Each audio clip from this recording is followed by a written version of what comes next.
He didn't die in war. He didn't die of hunger. He died because he was beautiful.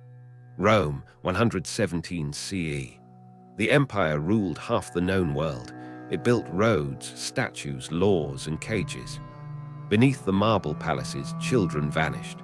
Boys chosen for their soft skin, wide eyes, and silence. They were not taught to read. They were taught to serve, to obey, to entertain. They were renamed, redressed, reshaped. Some wore gold. Some wore perfume, but none wore freedom. They smiled because they were told to. They pleased because they had no choice. And when they were no longer useful, they were discarded. History remembers emperors. It forgets the boys who made their nights beautiful. This isn't about ancient customs. This isn't about culture. This is about power, about what it does when no one dares to look away. And today we will look because they couldn't speak, and because history tried to forget them, but we won't. Rome, 117 CE. Hadrian has just taken the throne. The empire stretches from the icy cliffs of Britain to the burning sands of Mesopotamia. No other power on earth rivals its strength, wealth, or pride. It is a civilization obsessed with control. It builds aqueducts that tame rivers, roads that slice through mountains, laws that govern every breath of its citizens. And yet, behind that order lies something else, something darker, something it refuses to name. Romans celebrate family. They carve statues of mothers and sons. They write poems about honor, virtue, and discipline. They claim to revere childhood, but not every child is seen as someone's son. Some are seen as objects, trophies, decorations. Slavery fuels every part of Roman life. Their cities are built by slaves. Their meals are served by slaves. Their empires are funded by conquest. And conquest always brings bodies. When Roman legions ravage a village, they take everything: gold, livestock, and people. Men go to the mines, women to the kitchens. But boys, especially those between 7 and 14, are separated, inspected, and selected, not for their strength, not for their skills, but for how they look. In Roman markets, there is an unspoken category, not labor slaves, not house slaves, but delicati, the delicate ones. Young, beautiful, obedient. Traders know what traits command the highest price: slender limbs, clear skin, large eyes. Boys from Syria, Egypt, and Asia Minor are especially valued, exotic, unfamiliar, desirable. These boys are sold in quiet corners of busy markets, away from the crowds, behind veils. Their value lies not in what they can do, but in what others want to do to them. Rome does not speak of them in public. They are hidden behind velvet curtains, golden doors, and polished walls. But they are everywhere, in the villas of senators, in the palaces of emperors, in the poems of men who write with wine-stained fingers. These boys become ornaments of wealth, living proof that their master is powerful enough to own beauty itself, and no one asks how they got there. It began in silence. After the battle ended, the men were chained, the women divided, and the children lined up, not for protection, not for rescue, but for inspection. Roman slave traders were experts in flesh. They didn't ask for names. They checked teeth, pulled open eyelids, measured thighs. They didn't look for strength. They looked for softness, skin without scars, eyes that flinched but didn't fight. The younger, the better. The prettier, the more profitable. And if the boy looked confused, that was ideal. Confusion meant pliability. The markets were brutal in their logic. A boy from Syria with fair skin could sell for the price of 5 adult laborers. Add musical talent or knowledge of Greek. Even higher, some traders even applied powders to brighten their skin, or fed them honey water to make their voices sweeter. If a boy cried, they taught him to smile. If he resisted, they starved him. The ones who sold fastest were the quiet ones, the ones who looked like porcelain, the ones who seemed breakable. They called them delicati. Delicate things, not children, not people, things, once purchased, they vanished. Into the villas of the wealthy, into the shadows of marble columns, into lives that no longer belonged to them. They were given new names, usually Greek, usually feminine. They were forbidden from speaking their native tongues. They were stripped, not just of clothes, but of history. From that moment on, they existed for one reason, to please. Not every boy was chosen. Some were sent to the fields. Some died in holding pens, but the ones considered beautiful. They were sentenced to survive. Their punishment was being wanted. What you've seen so far is only the beginning. The worst didn't happen at the marketplace.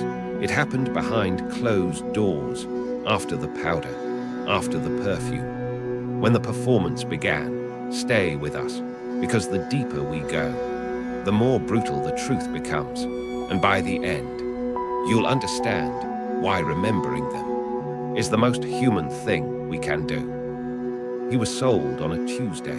By Friday, he no longer recognized himself. The transformation was not an event, it was a process, a carefully engineered erasure designed not to kill, but to reshape. The first to go was the name. Whatever his mother had called him was gone. He was given a new one, Greek, feminine, easier to pronounce in a whisper. Then came the language.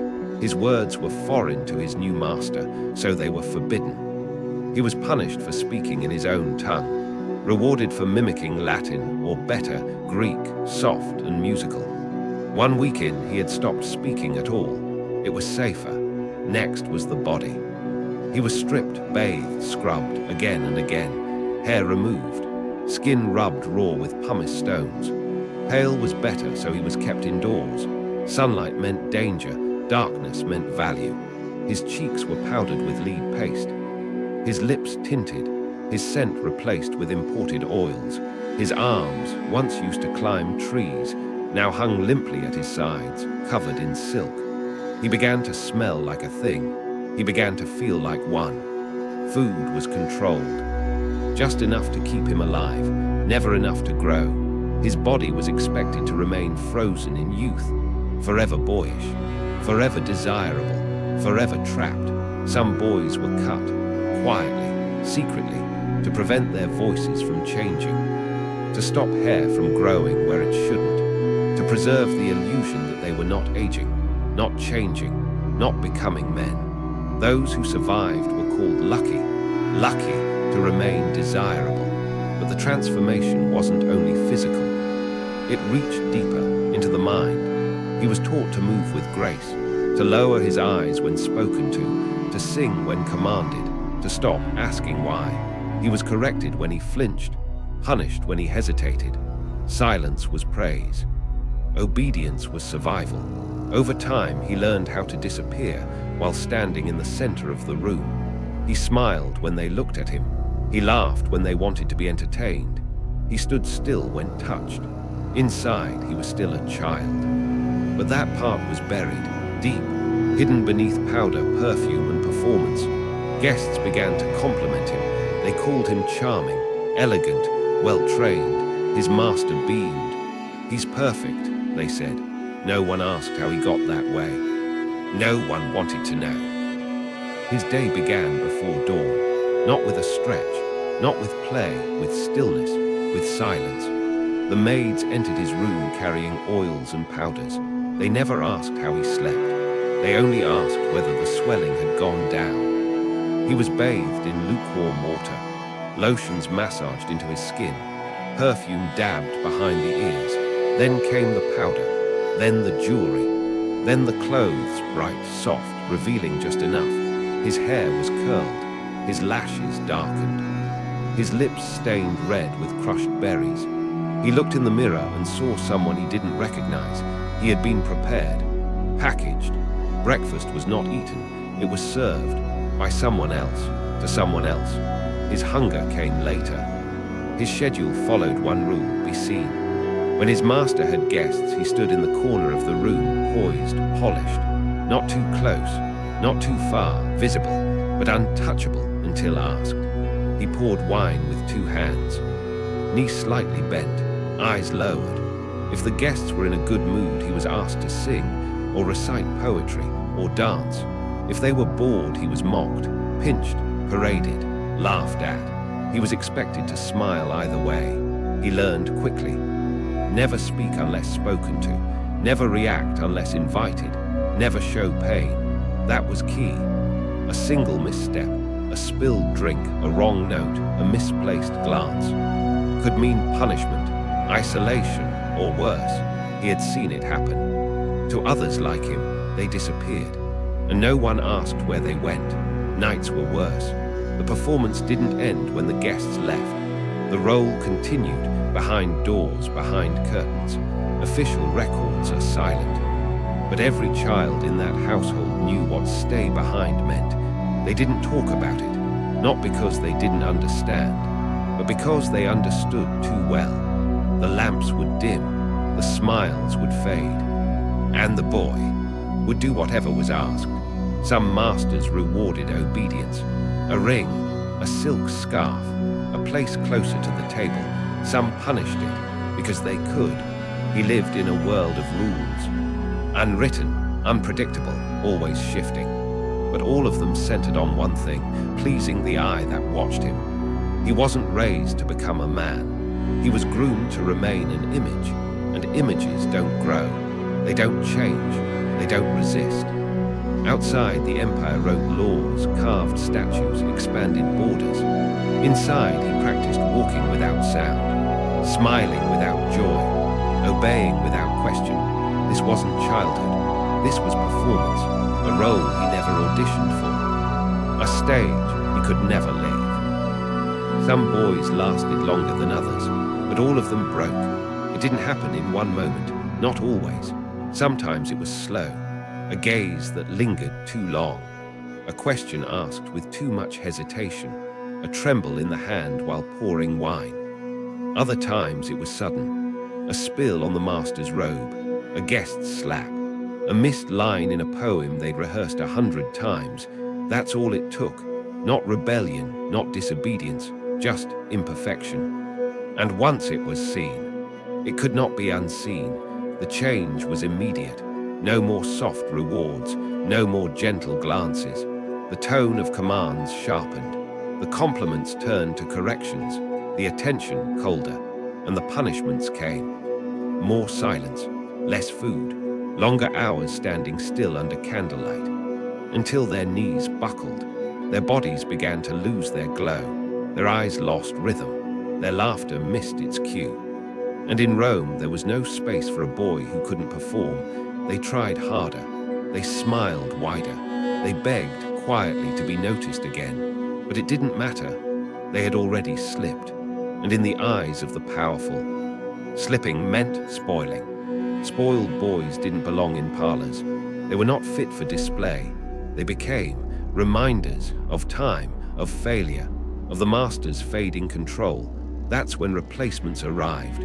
Younger, softer, blank slates. The newcomers were given the better tunics, the fresher oils, the songs once sung by the forgotten. The guests smiled again, the master relaxed, the parties resumed, and the boys who had fallen from favor, some were sold to brothels, to workhouses, anywhere out of sight. Some were sent to corners of the estate, stripped of silk and purpose. Sweeping halls they once danced in, some vanished. No explanation, no mourning, just silence. The household moved on, the empire never paused. Rome didn't record their stories, it recorded the master's pleasure. The boys became shadows, whispers, bodies without names, and all because one day they hesitated before smiling. Most of the boys didn't die screaming. They died in pieces, over time, quietly. First their voices disappeared, then their names, then their bodies, and finally their memory. There were no funerals, no tombs, no family to weep for them. Rome didn't bury these boys. It buried the idea that they ever lived. Their collars were melted, their clothes passed to the next favorite, their rooms cleaned and reassigned, their names, if ever written down, scratched out. The only trace left behind was absence, and even that faded quickly. In the estate ledgers, they became lines crossed out. In legal scrolls, they were listed below livestock. In court documents, their deaths were framed as property loss. A boy too old, sold. A boy too damaged, replaced. A boy too broken, erased. Rome kept records of everything: grain, wine, taxes, but never of a broken child.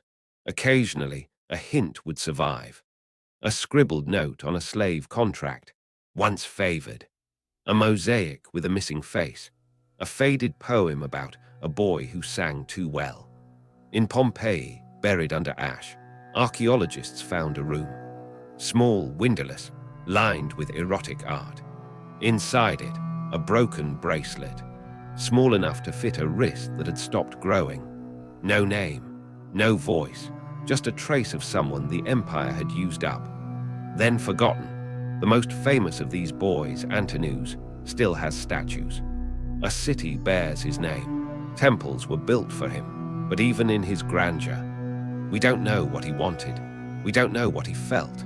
We only know what Hadrian saw in him. And that's all history chose to remember. And if that boy, the emperor's favorite, was never given a voice, what chance did the others have? Some survived to old age, freed in a will, sent away, given scraps of liberty. But freedom after a lifetime of obedience isn't salvation. It's exile. They had no skills beyond pleasing, no family left to return to, no idea who they would have been. If Rome hadn't decided for them, the empire moved on. It always did. New wars, new boys, new performances. And the cycle repeated. Generation after generation of children transformed into decor, into entertainment, into ghosts. Their deaths were not just physical. They were cultural, historical, intentional. Because remembering them would mean acknowledging what Rome truly was. Not just marble and glory, but silence and suffering. So history chose the easier path. It forgot them, but we don't have to. Rome collapsed, but its silence did not. It became tradition. It became narrative. It became history without the victims. For centuries, those boys had no names because history didn't care to ask. And let's be honest, most of us didn't either. We admired the architecture, the law, the grandeur, without ever wondering who paid for all this with their lives. But once you know, you can't unknow. And once you hear their story, you don't get to look away. I can't. Not anymore. These boys weren't lost in time. They were thrown into silence. By law, by power, by the indifference of people like us. And that's what haunts me. Not just what happened, but how normal it was. Today, that same indifference still exists. In headlines we scroll past, in children trafficked across borders, in laughter at the wrong jokes, in silence when it's easier not to speak. That silence was always part of the violence. So here's the truth. We owe them more than memory. We owe them honesty. We owe them outrage. We owe them the refusal to stay silent. Raised fist if you're disturbed, good. It means you're human. It means you can still feel what Rome tried to erase. So stay disturbed. Ask questions. Tell these stories. Speak for the ones who couldn't, because history doesn't repeat itself. People do. If this story moved you, share it. Let others feel the weight of what's been forgotten. And let that discomfort become your refusal to be silent. Because remembering isn't weakness. It's resistance.